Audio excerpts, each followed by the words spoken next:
Rebonjour, bienvenue donc à cette deuxième partie sur les intégrales de fonctions. Donc si vous n'avez pas encore vu la première partie, je vous invite à à aller jeter un coup d'œil. J'ai été obligé en fait de couper au milieu du cours, donc c'est pour ça que je fais cette deuxième partie.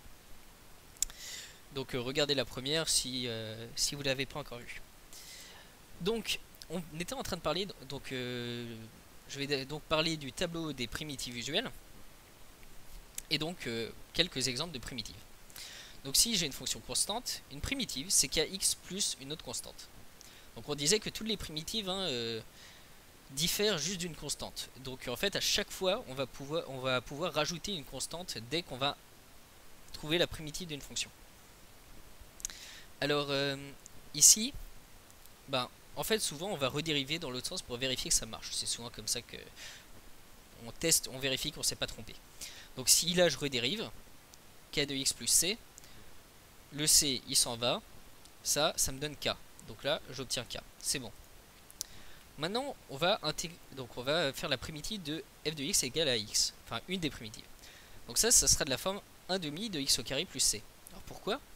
Ici on avait du x puissance 1, on va faire du x puissance 1, on se souvient, tiens, dérivé de x puissance n c'est du x puissance n moins 1, donc en ajustant un peu le terme avant, x au carré, ça ferait du 2x, et donc il faut rajouter du 1,5 pour obtenir x sans rien. Et toujours avec une constante c. Pareil, à x plus b, x plus b j'utilise les deux trucs précédents. C'est k plus a fois x. Donc du coup je vais obtenir du b fois x plus du 1,5 de a fois x carré plus une constante. Ensuite, et c'est là, alors ça c'est une forme générale très importante, f de x est égal à x puissance n. Alors ici il précise n appartenant à z, en fait c'est même vrai pour n appartenant à r. En effet il faut que n soit différent de moins 1. Une intégrale c'est x puissance n plus 1 sur n plus 1. Ça c'est un peu la forme générale, plus une constante encore. Alors un exemple particulier, alors ici encore une fois je disais, c'est vrai même pour des n qui ne sont pas des antirelatifs, même pour des réels, du moment que c'est différent de moins 1. Donc ici j'ai f de x qui vaut 1 sur racine de x, donc 1 sur racine de x c'est x puissance moins 1,5, je rappelle. Donc x puissance moins 1,5, j'applique ça, ça fait x puissance moins 1,5 plus 1, ça fait x puissance 1,5, divisé par moins 1,5 plus 1, ça veut dire divisé par 1,5, ce qui veut dire fois 2. Donc j'ai 2 fois x puissance 1,5, c'est-à-dire 2 fois racine de x, plus une constante. Et là par contre c'est sur 0 plus l'infini, parce qu'en effet, 1 sur racine de x, je ne peux pas le définir n'importe où. Si là je fais 1 sur x au carré, ça c'est x puissance moins 2, je refais la même formule d'avant, x puissance moins 2 plus 1, donc ça fait x puissance moins 1, divisé par moins 2 plus 1, ça fait divisé par moins 1. Donc ça fait moins 1 fois x puissance moins 1, donc ça fait moins 1 sur x, plus c. Voilà, et là c'est défini sur r exclu 0, parce que 1 sur x au carré est défini sur r exclu 0. f de x égale cos x, on avait vu précédemment dans l'exemple que sinus x était une primitive, donc sinus x plus une constante. Sinus x, on voit que cos prime c'est moins sinus, donc il faut faire moins que sinus x plus une constante. Celle-là avec tangente, on l'utilise pas très souvent. Cosinus oméga t plus phi et sinus oméga t plus phi, là il faut se souvenir que quand on dérive sinus oméga t ou cosinus oméga t, c'est pareil que sinus et cosinus, sauf qu'il y a le oméga qui apparaît, donc il faut diviser par 1 sur oméga. Et ici c'est sinus, donc sinus prime c'est bien cosinus, et ici cosinus prime c'est moins sinus, donc il faut rajouter un moins 1. Donc là ici on utilise la composée de la dérivée là. Donc encore une autre formule qui utilise donc la composée de la dérivée qui est intéressante, c'est f de x égale exponentielle de x. Et en fait exponentielle, c'est la fonction qu'on va définir comme, c'est la seule fonction qui respecte cette propriété, c'est la fonction qui est définie par f' de x est égal à f de x pour tout x appartenant à R, et f de 0 est égal à 1. Et donc en tout cas quand on définit l'exponentielle sur les réels, on la définit comme ça. Après on peut aussi la définir sur les complexes, et là on verra ça dans le cours sur les complexes, mais donc là c'est une définition plus générale. Et donc ici en fait, du coup alors, la dérivée de exponentielle c'est exponentielle, donc une primitive de l'exponentielle, c'est l'exponentielle. Donc, si f de x c'est l'exponentielle de x, et ben une primitive c'est l'exponentielle de x plus une constante. Voilà.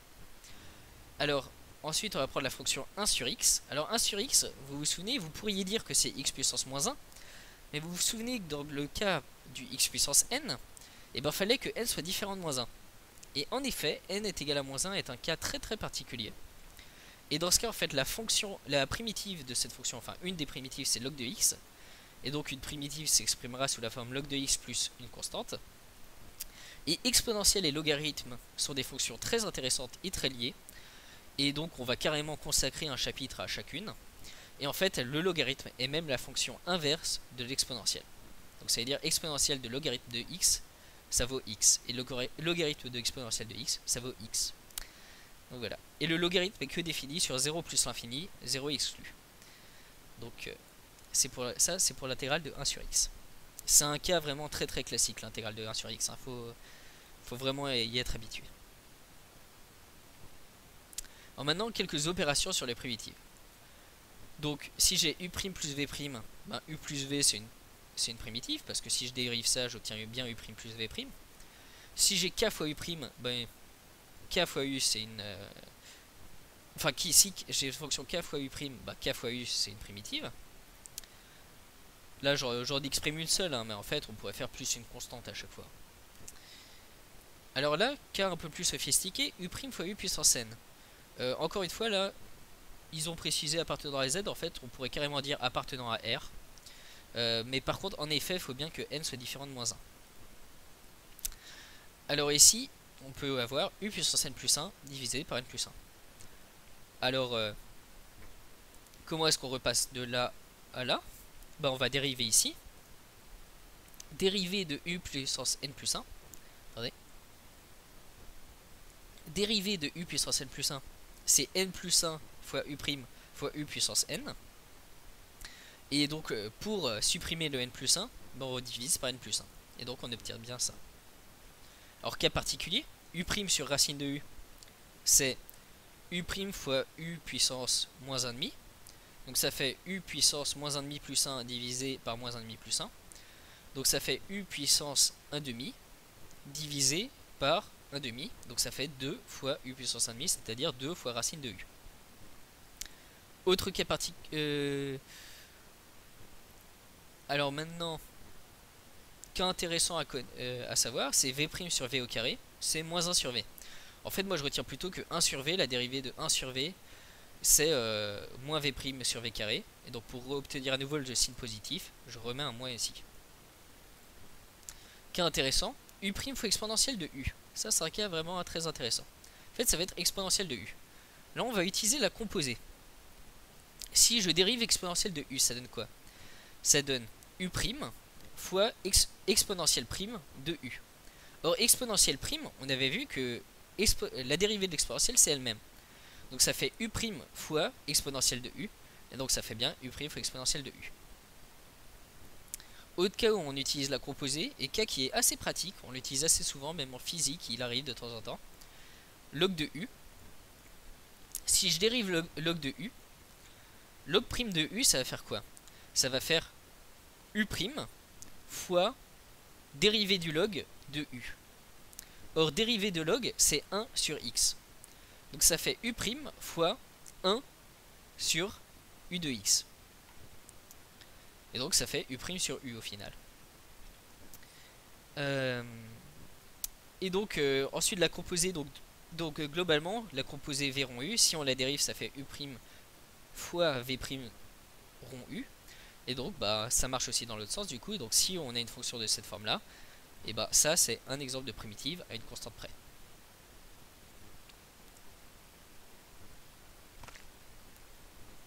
Alors petit théorème, c'est à propos d'une primitive avec des conditions initiales. Donc soit petit f est une fonction définie sur un intervalle i admettant une primitive sur i, soit x0 appartenant à i et y0 appartenant à r. Il existe une unique primitive grand F de f sur i satisfaisant la condition initiale grand F de x0 égale à y0. Alors pourquoi est-ce que c'est vrai ça? Alors, je vais voir s'il y a un petit schéma. Non, il n'y a pas de petit schéma, c'est dommage. Peut-être un peu plus haut, je crois, il y en a un. Voilà. Pourquoi c'est vrai? Ici, je trace ma fonction f. Ok. Ah non, non, je raconte une bêtise. J'ai une fonction f et j'ai tracé sa primitive. Donc ça, c'est une de ses primitives. Ça, c'est une autre de ses primitives. Ça, c'est une autre de ses primitives. Ça, c'est une autre de ses primitives. Ok. À chaque fois, en fait, la seule différence entre les primitives, c'est juste qu'elles changent de constante. Donc maintenant, je suis en train de, en plus, donc je dis, je veux une fonction f, et en plus, j'ai envie que, par exemple, au point A, la valeur de ma primitive en A, donc grand F de A, soit égale à ça. Et ben du coup, il n'y aura plus qu'une seule primitive qui respectera cette condition.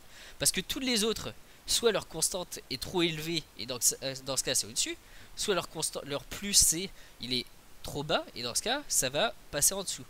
Donc en fait, il va y avoir une seule primitive qui va, en plus de ça, passer par le point qui est ici. Donc ça, c'est vraiment l'explication intuitive de pourquoi il existe une seule primitive grand F de petit f qui satisfait grand F de x0 égale à y0. Alors maintenant, et le but de définir la primitive, c'était vraiment d'en arriver là. Soit petit f une fonction continue sur un intervalle i, soit x0 appartenant à i. La fonction grand F définie sur i par grand F de x est égale à intégrale entre x0 et x de f de t dt. C'est la seule primitive de petit f sur i qui s'annule en x0. Donc c'est là où on voit vraiment l'utilité des primitives, c'est qu'en fait l'intégrale d'une fonction, enfin l'intégrale au sens de la fonction qui a x associe l'intégrale entre x0 et petit x de f de t, bah c'est une des primitives de petit f, et c'est la seule primitive qui s'annule en x0. Alors pourquoi elle s'annule en x0? Ça c'est assez direct, hein.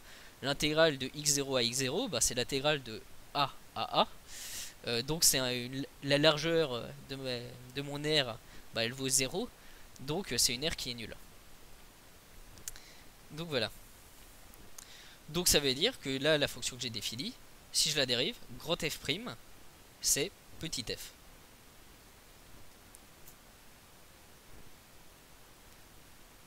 Alors en fait, on va vraiment beaucoup utiliser ça pour calculer des intégrales par la suite. Alors, théorème intéressant, toute fonction continue sur un intervalle i admet des primitives sur i. Alors je vais pas faire la démonstration. Je sais plus quelles hypothèses d'où ils partent, mais bon, c'est vrai. Donc si on a une fonction continue, ça marche. Contre-exemple, si j'ai une fonction qui n'est absolument pas continue, donc f de x est égal à 1 si x est rationnel et 0 si x est irrationnel. Donc c'est vraiment un truc où de temps en temps ça vaut 1, de temps en temps ça vaut 0. Et vraiment, en chaque point, il faut vraiment regarder chaque point s'il est rationnel ou s'il est irrationnel. Graphiquement, on a presque l'impression qu'il y a deux courbes en fait. Parce qu'en fait, on a tous les points rationnels qui vont être sur y égale x et tous les points irrationnels sur y égale 0. Donc on a presque l'impression qu'il y a deux courbes. Donc en fait, ça dépend vraiment de chaque point. Et ben, cette fonction-là, elle n'est pas du tout continue. Elle a une infinité de discontinuités. Et cette fonction-là n'admet pas de primitive.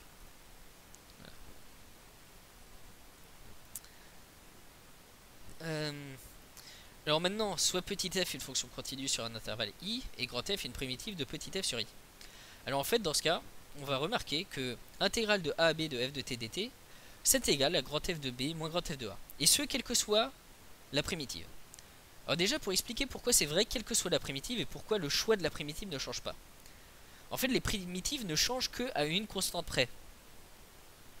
Or, ici, je fais plus cette constante, moins cette constante. Donc quelque part, le fait de changer ma constante, vu que je fais f de b moins f de a, bah je fais plus la constante moins la constante, donc ça s'annule, donc ça change rien.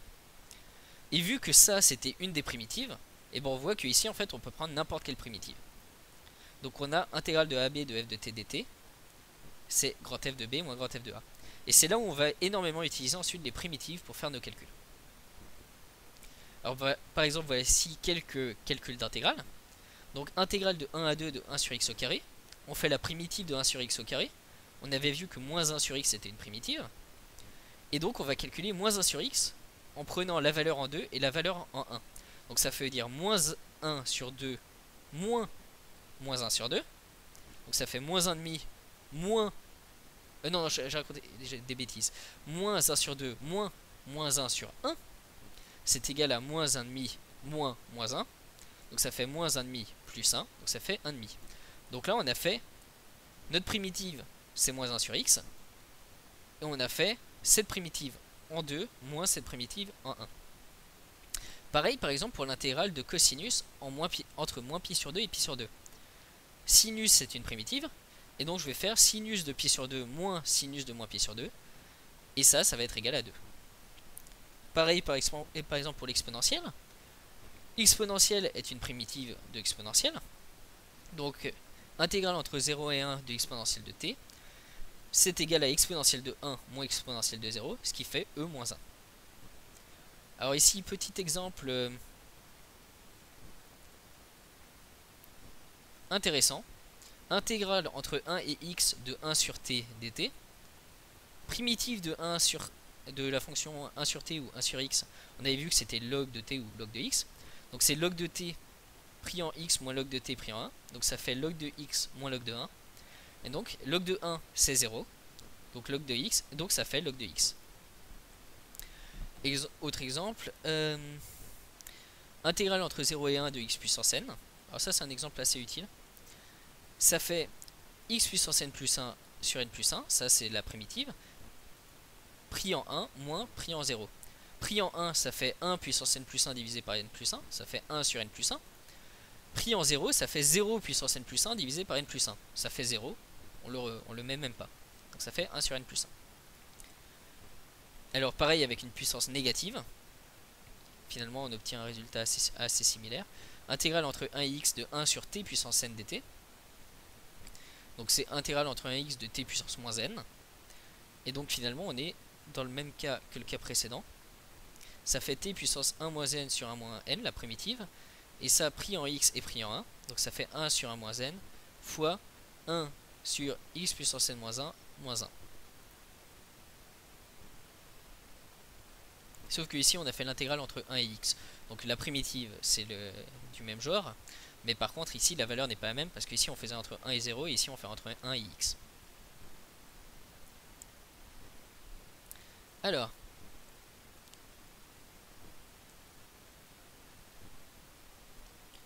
petite remarque. Ce qu'on avait dit c'est que l'intégrale de f plus g c'était intégrale de f plus intégrale de g. Alors ça se voit bien parce que avec l'air sous la courbe.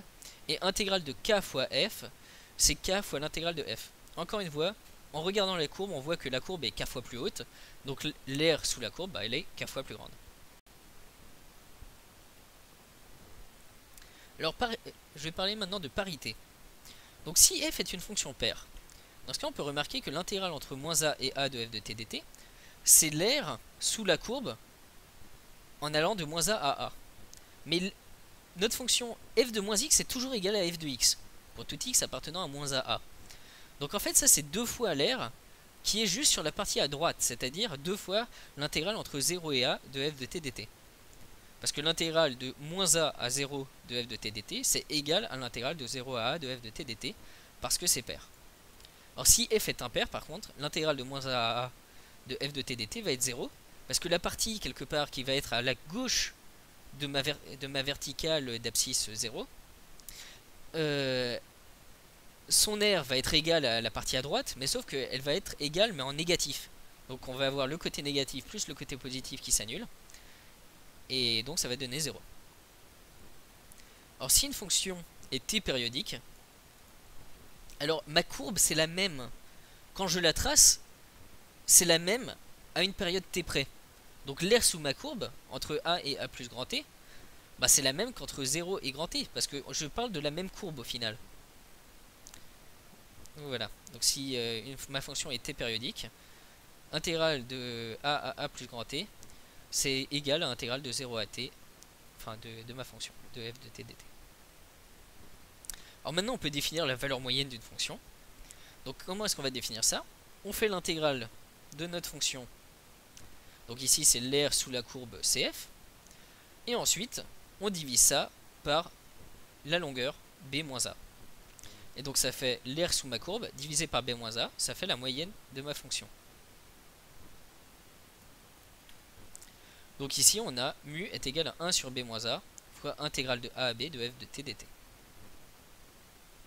Ça c'est la définition de la moyenne de ma fonction entre a et b. Alors là je vais sauter un petit peu cette partie. Et maintenant on va passer sur l'intégration par partie qui est un des théorèmes les plus importants, enfin qui est vraiment très pratique en fait pour calculer les intégrales dans certains cas où on ne sait pas la calculer. Donc en exercice vous aurez souvent à l'utiliser. Ce théorème, c'est imaginons j'ai u et v deux fonctions de classe C1. Alors de classe C1 qu'est-ce que ça veut dire? Ça veut dire qu'elles sont dérivables et de dérivées continues. De classe C2 ça voudrait dire qu'elles sont dérivables, deux fois dérivables, c'est-à-dire que leur dérivée elle-même est dérivable et que la dérivée de leur dérivée est aussi continue. Et donc de classe Cn ça voudrait dire qu'elles sont n fois dérivables et que la nème dérivée elle est continue aussi. Donc ici je prends u et v de fonctions dérivables et de dérivées continues sur AB. Alors intégrale de a à b de u fois v' c'est égal à uv de b moins uv de a moins intégrale de a à b de u' fois v dt. Donc ici ça faut vraiment bien le retenir parce que en fait ici u fois v' des fois on sait pas le dériver, enfin on sait pas l'intégrer je veux dire, mais par contre on peut, alors ça on peut assez souvent facilement le connaître et on peut savoir intégrer ça. Donc des fois on sait pas intégrer ça mais on sait intégrer ça et on sait intégrer ça, donc du coup on passe à ce côté là et ça permet de débloquer le calcul d'une intégrale. Donc en fait d'où ça découle cette propriété? Ça découle en fait vraiment du produit de la dérivée. Donc on va le faire dans l'autre sens. Je prends u fois v comme fonction. U fois v' c'est égal à u'v plus uv'. Déjà là on ressent un petit lien, c'est que ici on a du uv, ici on a du uv' et ici on a du u'v. On commence à sentir un petit lien. Donc j'ai u fois v' qui fait u'v plus uv'. Maintenant j'intègre intégrale de a à b de u fois v. Alors il ne faut pas oublier, hein, ici il y a le prime qui est égal à intégrale de a à b de u'v plus intégrale de a à b de u fois v'. Alors est-ce qu'on a le droit de faire ça? Bah oui. Ces deux fonctions sont égales, donc leurs intégrales sont égales. Pour le moment ça marche. Or ici qu'est-ce que ça vaut ça? Ici j'ai l'intégrale de la dérivée de u fois v. Intégrale de la dérivée, ce qu'on disait c'était, donc ça veut dire j'ai primitive de la dérivée en b moins primitive de la dérivée en a. Or on avait dit que primitive et dérivée c'était des opérations opposées quelque part. Donc primitive de la dérivée en b moins primitive de la dérivée en a, finalement ça me donne u fois v en b moins u fois v en a. Donc c'est bien ce qu'on avait ici. Et à droite je conserve les termes. Donc j'ai intégrale de a à b de u'v plus intégrale de a à b de u fois v'. Alors ici moi je dis u'v u fois v', hein. Vous notez bien u' de t v de t dt, faut pas oublier toutes les notations. Et donc ici maintenant il suffit de passer le terme en u'v de l'autre côté et on tombe sur l'équation du dessus. Intégrale de a à b de uv' c'est u fois v pris en b moins u fois v pris en a moins intégrale de a à b de u'v. Alors ici on va faire un petit exemple. Imaginons on veut calculer l'intégrale de 0 à 1 de t fois e puissance t dt. Ça a priori on connaît pas l'intégrale, on connaît pas la valeur de l'intégrale. On va poser u, ça va être t, et v va être e de t. Donc du coup u', on va savoir le dérivé, ça va donner 1. v', t fois e de t, a priori on savait pas l'intégrer, mais par contre exponentielle de t, lui on sait prendre une primitive. On peut prendre v de t égale exponentielle de t. Donc du coup on a i qui est égal à intégrale entre 0 et 1 de t fois exponentielle de t, qui du coup va être égal à u fois v, donc u fois v ça va être t fois exponentielle de t, donc ça va être t fois exponentielle de t pris entre 0 et 1, moins u'v, donc u' ça va être 1, v ça va être exponentielle de t, donc moins intégrale de 0 à 1 de exponentielle de t.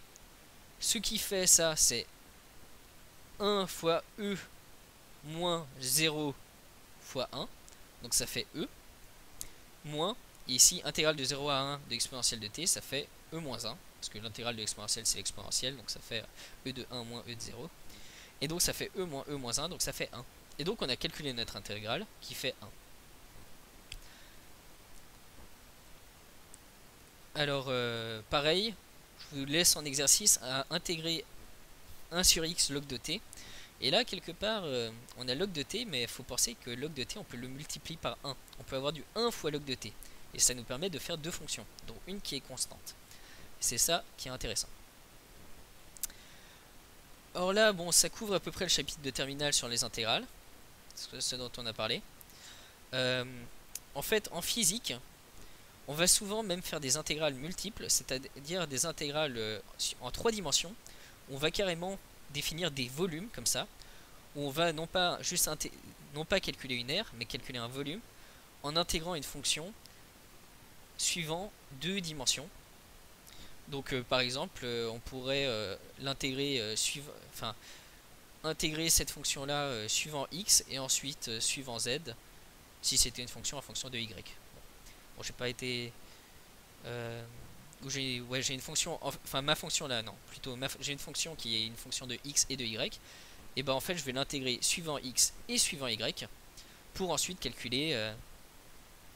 Alors là si je fais ça, je vais calculer le volume sous ma surface.